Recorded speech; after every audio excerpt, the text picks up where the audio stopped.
ഗുരുവിൻ്റെ പാരമ്പര്യം ഉയർത്തിപ്പിടിക്കുന്ന അദ്വൈത വിദ്യാലയം എല്ലാതരം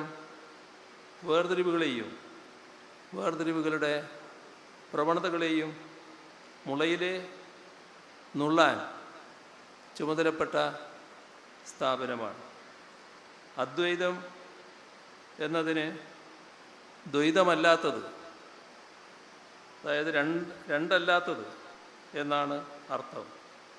സമൂഹം ഭിന്നിപ്പില്ലാത്ത വിധം ഒന്നാവണം എന്ന അർത്ഥത്തിൽ കൂടി പുതിയ കാലത്ത് അദ്വൈതത്തെ വ്യാഖ്യാനിക്കാൻ കഴിയണമെന്നുകൂടി ഓർമ്മിപ്പിച്ചുകൊണ്ട് ഈ നവതി സമാപന സമ്മേളനത്തിൻ്റെയും നവതി സ്മാരക സമുച്ചയത്തിൻ്റെയും ഉദ്ഘാടനം നിറഞ്ഞ സന്തോഷത്തോടെയും അഭിമാനത്തോടെയും നിർവഹിച്ചതായി അറിയിച്ചുകൊണ്ട് അവസാനിപ്പിക്കുന്നു.